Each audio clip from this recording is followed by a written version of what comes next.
तो नमस्कार आप सभी का एक बार फिर से हमारे इस YouTube चैनल पे। तो आज हमारे साथ हैं सुभाष जी।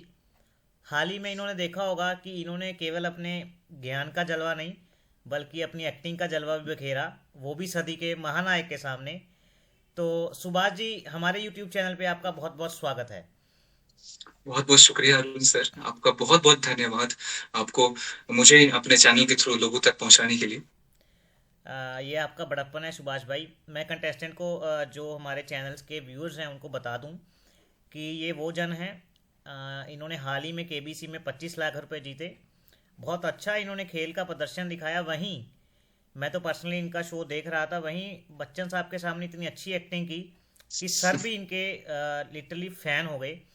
कि उनको फ़ैन और मनमोहित करना आसान बात नहीं, बाकी इनसे जानेंगे ज़्यादा कि कैसी इनकी जर्नी रही। तो सुभाष भाई, एक बार अपने बारे में बता दीजिए, आप कहाँ से हैं और क्या कर रहे हैं आजकल। सर, मेरा नाम सुभाष कुमार है और मैं रांची झारखंड का रहने वाला हूँ। और अभी अभी मैं यूपीएससी सिविल सर्विसेज की तैयारी कर रहा हूँ और आईएएस के लिए एम कर रहा हूँ। यही सर। तो सुभाष जी, बाकी इंटरव्यू स्टार्ट करने से पहले जो बाकी केबीसी के रिलेटेड बातें हैं, उससे पहले एक आपने ना जब शो आया था, तो उसके बाद उसके बीच में स्टार्टिंग में आपने कहा था कि सर आईएएस तो घर से ही बंदा बन जाता है, ऐसा कुछ आपने शब्द यूज़ किए थे। बिल्कुल सर, बिल्कुल सर। तो वो एक मैं कहीं ऐसे कहता हूँ कि मॉरल रिस्पॉन्सिबिलिटी होती है सभी की, उसके बारे में अगर आप बता दें ताकि हमारे व्यूअर्स को भी आपकी सोच कैसी है वो पता चले, प्लीज़ एक बारी। सर, जैसे कि मैंने वहां कहा था कि आईएएस की तैयारी ना आईएएस की तैयारी करने से पहले दिन से ही शुरू हो जाती है। जरूरी नहीं कि आप हम लोग को आईएएस तब कहना चाहिए जब रिजल्ट में हम लोग का नाम आ जाता है। लेकिन एक मॉरल, जैसे कि आपने कहा, एक मॉरल और एथिकल रिस्पॉन्सिबिलिटी भी as a civilian, as a growing civilian, as a developing civilian, हम लोग को ये होना चाहिए कि हम लोग दिनचर्या में जो भी करते हैं, जो भी आदतें, जो भी फैसले लेते हैं और जो भी काम करते हैं ना, उनको उनके निर्णय अपने जिंदगी में इस तरीके से लिए जाएं कि वो हमें एक तरह से हर दिन परिपक्वता के स्तर पर लेकर जाए। और अंत में सर, रिजल्ट जब प्रकाशित होता है तब तो हम आईएएस हर दुनिया के लिए बन ही जाते हैं। लेकिन अपने जिंदगी में हम अपनी नजरों में एक आईएएस उन्हीं सब आदतों, उन्हीं सब फैसलों से बनते हैं। और मेरा मानना है सर, हर किसी को ये करना चाहिए ताकि एक आईएएस बनने से पहले हम एक अच्छे इस देश के नागरिक बन सकें और हर किसी के नजर में हम ऊपर उठ सकें। वाह भाई वाह, ये आपकी सोच को सलाम है। असल में तो आप आईएएस बन चुके हैं। बाकी जब रिजल्ट आएगा तो एक बार आप, हाँ, हमसे ज़रूर बताइएगा, फिर हम आपसे बिल्कुल ज़रूर पार्टी लेने आएंगे वहाँ पे। सर, बिल्कुल सर, बिल्कुल आपको जरूर बताऊंगे सर। तो सुभाष भाई, आपकी ये जो केबीसी की जर्नी थी, अक्सर हम देखते हैं कि घर में बड़ों का सपना होता है, फिर वो बच्चे जा करके पूरा करते हैं, या बहुत सालों का सपना होता है। आपकी ये जर्नी कब स्टार्ट हुई केबीसी की। सर, केबीसी वैसे तो इस देश में हर परिवार देखता है। हर परिवार में कोई ना कोई ऐसा होता है जिसका सपना तो जरूर होता है कि कौन बनेगा करोड़पति में हम जाएं, क्योंकि भारत में पढ़ने वालों की कमी नहीं है सर। और ज्ञान का इतना बड़ा शो जिसमें आपको ज्ञान, अपनी बुद्धिमत्ता दिखाने का मौका मिलता है वहां पर जाकर। तो हर किसी का चाहता है ये सो सर। तो मेरा भी सफर है ना, वो लगभग 4 से 5 साल। वैसे तो मैं पिछले 15 साल से देख रहा हूँ केबीसी, लेकिन पिछले 4 5 साल से मैं ट्राई कर रहा था इसके लिए। और पिछले इस बार सर, इस बार मैं डेस्परेटली ट्राई कर रहा था केबीसी में आने की। और भीम के द्वारा मुझे मौका मिला कि इसमें आ सकूं। और उस समय पे विश्वास नहीं हुआ था सर। आपको मैं कुछ कुछ चीजें बताऊंगा कि आपको सच में विश्वास नहीं होगा कि ऐसी चीजें थी। जैसे कि सर, मैं मैनिफेस्टेशन पे बहुत भरोसा करता हूँ। तो क्या है ना सर, कि मैंने इस बार जो केबीसी शुरू होने वाला था, तो मैंने एक कागज पर ये लिख के रखा था कि मैं इस बार 2025 में केबीसी जा रहा हूँ because this is my year. और मैंने ये अपने सबसे खास जगह छुपा कर रखा था इस कागज को। और विश्वास नहीं करिएगा सर, ये सच हो गया। तो मैं इसीलिए सोचता हूँ ना सर कि मैनिफेस्टेशन इतना अच्छा होता है। अगर पॉजिटिव मैनिफेस्टेशन आप करिए तो वो बिल्कुल सच होता है। और इस बार मैं डेस्परेटली ट्राई कर रहा था। इस बार हो गया मेरे 10 में चयन और मैं केबीसी पहुंच गया हॉट सीट पर सर। बहुत बहुत बधाई सुभाष जी। तो जैसा आपने वैसे तो बता ही दिया, कि आपका जो इंटरव्यू था वो 2 नवंबर को होगा, आई थिंक भीम के 2 नवंबर को हुआ हाँ था। सर, भीम आपने जैसे बताया था, आपने इन्फॉर्मेशन जैसे दिया था, वो 2 नवंबर को ही 1 नवंबर को भी पहले किसी का ऑडिशन थे, हाँ लेकिन हम लोगों का ऑडिशन 2 नवंबर को हुआ था पवार पब्लिक स्कूल में। जी। तो जब आप इंटरव्यू के लिए गए सुभाष जी, तो वहाँ पे जैसे सबको पता ही है कि जीके टेस्ट होता है, उसके बाद फॉर्म होता है, फिर पीआई होता है। तो उसके बारे में थोड़ा अगर बता पाएँ कि आपके जब जीके में कितने मार्क्स थे, और उसके बाद फिर आपका जो पीआई हुआ, उसमें जो आप फॉर्म वगैरह भरते हैं उसका क्या रोल रहता है, वो क्या अहम रोल पे प्ले करता है for the final selection in FFF, उसके बारे में अगर सर थोड़ा गाइड कर दें तो जी। बिल्कुल सर। सर मैं वहां पर सुबह 5 बजे गया था, और 5 बजे ही मैंने देखा कि मेरे आगे, जब मैं पवार पब्लिक स्कूल में लगा हुआ था रजिस्ट्रेशन प्रोसेस के लिए, तो लगभग 270 लोग ऑलरेडी थे वहां पर। उस दिन 270 लोग, सर सोचिए 5 बजे इतना। मैं ये देख रहा था ना सर कि वहां पर मेरे आगे लोग नहीं खड़े हैं, मेरे आगे 270 सपने खड़े हैं, मुझे ऐसा दिख रहा था, सारे लोग। तो लाइन लगा उस दिन, उसके बाद हमें फॉर्म मिला, रजिस्ट्रेशन प्रोसेस कंप्लीट हुआ। जैसे कि आपने आपने पूरा गाइड किया था कि फॉर्म रहेगा वहां पर, आपको कुछ पॉइंट्स मिलते हैं, आपको भरने होते हैं। तो मैंने भी लगभग 2 घंटे भरे। उसके बाद भरने के बाद हम लोग को जीके टेस्ट के लिए ले जाया गया था। हमारे जीके टेस्ट में 20 सवाल थे सर, 20 सवाल थे। और मेरा लगभग, मुझे जहां तक याद है, मैंने आके काउंट किया था, तो मेरे लगभग 18 तो सही थे सर। 18, क्योंकि मैंने आकर याद करके लिखा था वो क्वेश्चन और देखा था, तो 18 तो सही थे पक्का। तो हमारा जब जीके राउंड हो गया, उसके बाद जीके में कुछ कट ऑफ होता है, जैसे कि आपने बताया था कि कट ऑफ होता है, तो कट ऑफ था, उसके बाद मैंने क्लियर कर लिया था। और जीके राउंड के बाद सर पीआई के लिए हमें बुलाया गया था, पर्सनल इंटरव्यू के लिए। वहां पर पर्सनल इंटरव्यू में लगभग 140 लोग थे शायद, मुझे जहां तक याद है 140 लोग थे। और मेरा जब इंटरव्यू था ना सर, मैंने देखा था कि बाकी लोग का, लगभग 6-7 लोग को देखा था, सबका इंटरव्यू 10 से 12 मिनट चल रहा था ऑन एन एवरेज। लेकिन मेरा इंटरव्यू सर 30 से 35 मिनट चला था वहां पर। तो ये मेरे लिए पहले ही पॉजिटिव पॉइंट बन गई थी कि हाँ, मेरा इंटरव्यू अच्छा गया, उन लोगों को शायद पसंद आ रहा है, इसलिए मेरा इंटरव्यू इतना लंबा भी गया था। और मैंने इंटरव्यू दिया उसके बाद, और उसके बाद कुछ दिन के बाद फास्टर फिंगर फर्स्ट का कॉल आ गया सर कि you have been selected for the faster finger first round. तो सुभाष जी, जैसा एक क्वेश्चन अगर आप कवर करना चाहें कि जो चीज़ें हम फॉर्म में भरते हैं, हाँ हाँ हाँ। तो वो क्या अच्छा उसका सिलेक्शन में कुछ रोल रहता है आपके अकॉर्डिंग? सर, बहुत ही ज्यादा रोल रहता है, क्योंकि वो केबीसी में ऐसे सवाल होते हैं ना कि इंटरव्यू उसी के इर्द गिर्द घूमती है, जो आपकी पीआई होती है वो इसी के इर्द गिर्द घूमती है। जैसे कि अगर उदाहरण स्वरूप मैं बताऊं कि उन्होंने पूछा था मुझसे कि केबीसी आपके लिए क्या मायने रखती है, और आप केबीसी में क्यों आना चाहते हैं। तो ये सवाल फॉर्म में भी था। उसके बाद आप कितनी धनराशि आपकी जिंदगी बदल सकती है, जो कि केबीसी के फॉर्म में भी था। और कुछ चीजें आपकी आपके लाइफ के जो ऐसे इंसिडेंट्स बताइए जो कि आपकी जिंदगी बदल दी है, सबसे बेहतरीन, सबसे खराब एक्सपीरियंस, उनसे आपने कैसे उभरा, और आपकी क्या उम्मीदें हैं, आप केबीसी क्यों देखते हैं, आपको क्या चीजें यहाँ पे मिलती हैं। तो ये सब जो पॉइंट्स थे ना सर, सब फॉर्म में भी थे। तो फॉर्म का रोल बहुत ही ज्यादा, मेरे अगर मैं कहूंगा तो सबसे ज्यादा रोल आपका पीआई में सर, उस फॉर्म फिलिंग में। आप जिस तरह से फॉर्म भरिएगा, आपका माइंडसेट पीआई में वैसे ही रहेगा। अगर आपने बेहतरीन ढंग से फॉर्म भरा है, जैसे कि एक सवाल था कि आप बचपन से क्या करना चाहते थे, जी। तो हर एक सवाल जो फॉर्म में है ना सर, वो आपके लिए एज अ थ्रेट नहीं, एज अ अपॉर्चुनिटी है। आप कैसे उन लोगों को आकर्षित कर सकते हैं, उन लोगों को बता सकते हैं दैट आई हैव समथिंग, आप लोगों को मुझसे बहुत कुछ मिलेगा। तो ये अपॉर्चुनिटी होती है। तो जैसे कि वो सवाल था कि आप आप बचपन से क्या बनना चाहते थे, स्कूल टाइम से, कॉलेज टाइम से, और क्या आपने पूरा किया उसे। तो मैंने इसको ना एक कॉमेडिक एंगल दे दिया। मैंने लिखा कि बचपन से मेरा सपना तो बड़ा आदमी बनने का था, लेकिन उसके बाद से सिर्फ बड़ा हुए जा रहा हूँ और आदमी भी बन गया हूँ, लेकिन बड़ा आदमी नहीं बना हूँ। तो लेकिन उसके बाद मैंने सीरियस आंसर दिया, लेकिन एक एंगल दिखा दिया कि मेरे में एंटरटेनमेंट फैक्टर है, कि आप लोग को मुझे सोचना चाहिए। तो उसका रोल बहुत ज्यादा होता है सर उस फॉर्म का।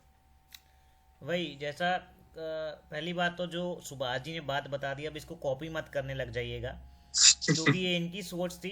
मैं हमेशा से यही कहता हूँ कि जो आपकी सोच है, लिखनी आपको वही है, एक्चुअल जो चीज़ें रियलिटी में हैं बस ये बिल्कुल है सर। कि आपको अपने अंदर में पहचान करनी है कि आपके अंदर क्या कैलिबर है।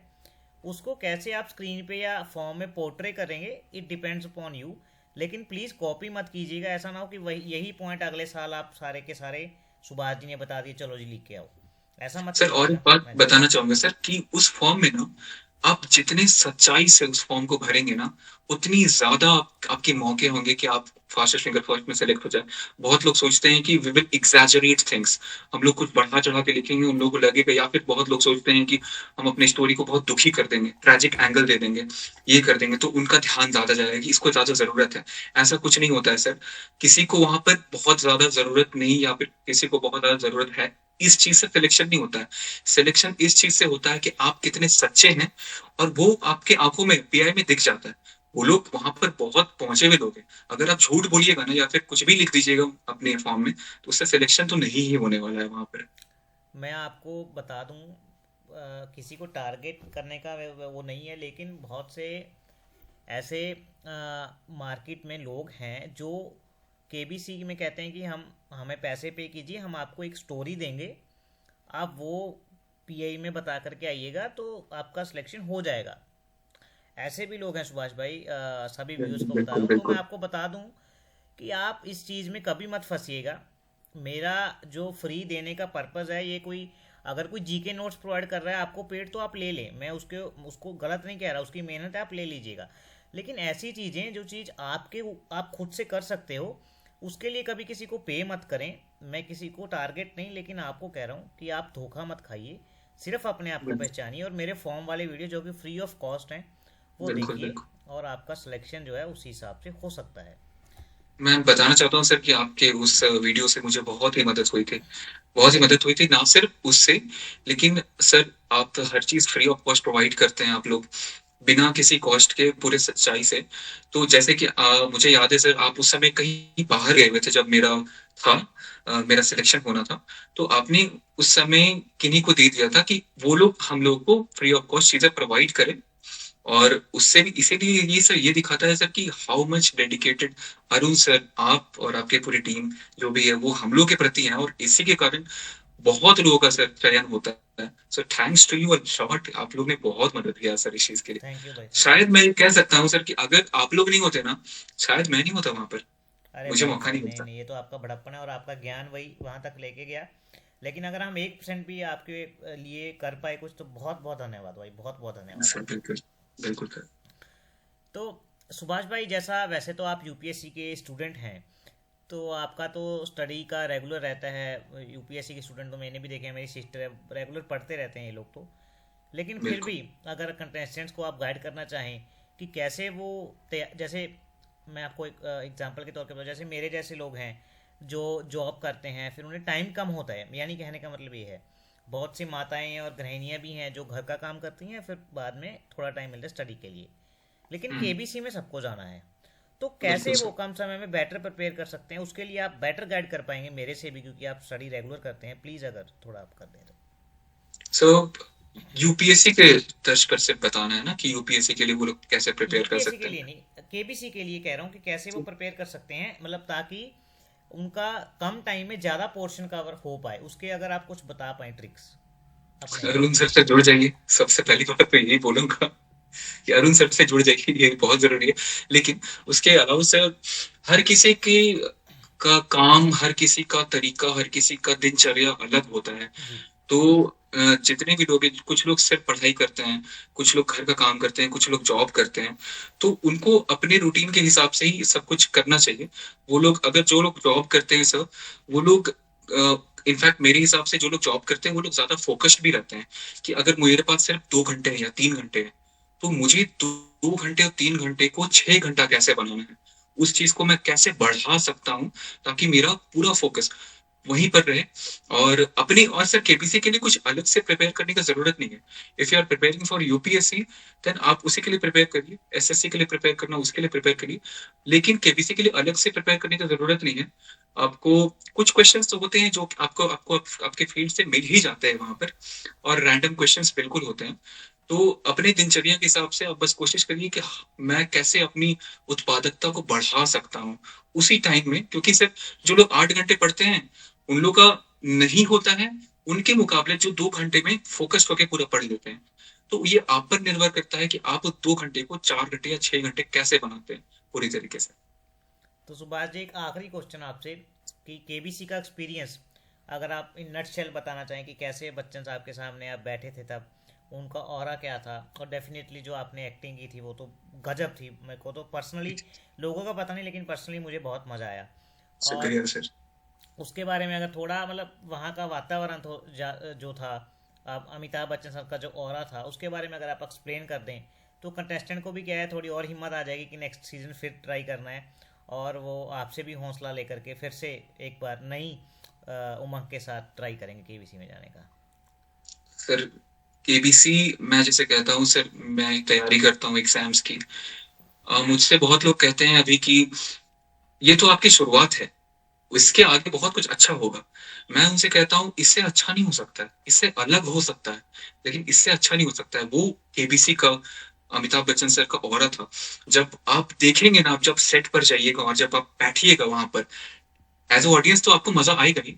लेकिन जब आप एज अ कंटेस्टेंट वहां पर फास्टेस्ट फिंगर फर्स्ट या हॉट सीट में बैठिएगा और अमिताभ बच्चन सर आपसे बातें करेंगे, सबसे पहले तो वो दौड़ कर आते हैं तो ऐसा लगता है कि हम 20 साल 30 साल के होकर उनसे मुकाबला नहीं कर सकते। जो एनर्जी वो लेकर आते हैं, वो अमिताभ सर का ऑरा है। देखिएगा, उनको बिल्कुल देखकर पागल हो जाइएगा। एनर्जी इतना ज्यादा रहेगा कि इसके बाद ना जिंदगी में अगर आप थोड़े हताश हैं, उनको देखकर अगले 4 5 साल आप पागलों के जैसा मेहनत करके आप गुजार लीजिएगा। केबीसी वो सपना है। इसलिए मैं कहना चाहता था, KBC is not just about कौन बनेगा करोड़पति। केबीसी इज ऑल्सो अबाउट कौन बनेगा अपने सपनों को सच होते देखने वाला, कौन बनेगा अपने मेहनत पर भरोसा करने वाला, कौन बनेगा अपने आप को सच में सफल होते देखने वाला। तो अमिताभ सर आपसे बात करेंगे, आपको देख भी लेंगे तो आपको लगेगा कि आपका जीवन साकार हो गया। इतना खुशी होता है इतने दिग्गज, इतने महान इंसान के साथ आप बैठ कर जब आप ज्ञान का शो खेलिएगा ना, तो आपको लगेगा कि मैं किसी दूसरे दुनिया का हूँ। तो इसीलिए मेहनत करना बिल्कुल मत छोड़िए। जुनून पूरे दिल और दिमाग में ऐसा रखिए ना कि आपको एक दिन केबीसी का सेट देखने के लिए मिले, आप देखें और जाकर खेले और वहां पर जीत कर आए। चलिए, बहुत बहुत शुक्रिया सुभाष भाई आपके कीमती समय से हमें समय देने के लिए। शुक्रिया सर। तो यही कहूँगा कंटेस्टेंट से कि लगे रहिए। मैं बताऊँ आज जब ये वीडियो आपके साथ शूट कर रहे हैं तो आज 19 तारीख है, और आज ही सुभाष भाई केबीसी का आखिरी एपिसोड भी शूट हो रहा है इस सीज़न का। ओ, तो बिल्कुल आई सर। थिंक वो शूट हो गया होगा मॉर्निंग में। तो अभी तो केबीसी नेक्स्ट सीज़न ही आएगा, लेकिन बिल्कुल हमारी बिल्कुल। गाइडेंस ऐसे ही चालू रहेगी। तो हमारे साथ जुड़ जाइए, डेफिनेटली आपको पूरी पूरी हेल्प की जाएगी। तो ठीक है सुभाष भाई, बहुत बहुत धन्यवाद आपका थैंक हमारे यू साथ सो जुड़ने के मच लिए। अरुण सर, आप बिल्कुल बहुत बढ़िया काम कर रहे हैं। मतलब आप सच में बहुत ही बढ़िया काम कर रहे हैं सर। एंड आप गाइड करते रहिए, निस्वार्थ भाव से आप हर किसी की मदद करते हैं। सबकी दुआ लगती है सर। मैं दिल से आपको बहुत ही धन्यवाद करता हूँ कि आपने मेरी मदद की और शुरू से आपने गाइड किया है मुझे। शुरू से एक सपोर्टिंग हैंड, एक गाइडिंग लाइट बन के आप मेरे जीवन में आए और आपसे एक अलग कनेक्शन बन गया सर। आपको कभी भी जरूरत होगी मेरी किसी भी इंफॉर्मेशन के लिए, आप प्लीज बिल्कुल रीच करिएगा। I will be there for you sir, and thank you so much sir. Thank you भाई, थैंक यू। अब तो जब आप आईएएस बन जाएंगे फिर आपके पास आएंगे, आपकी बिल्कुल वो सर। होता है ना, वो लाल बत्ती वाली गाड़ी में घूम के जाएंगे। बिल्कुल सर। ठीक है भाई सुभाष भाई, थैंक यू सो मच। ठीक है सर।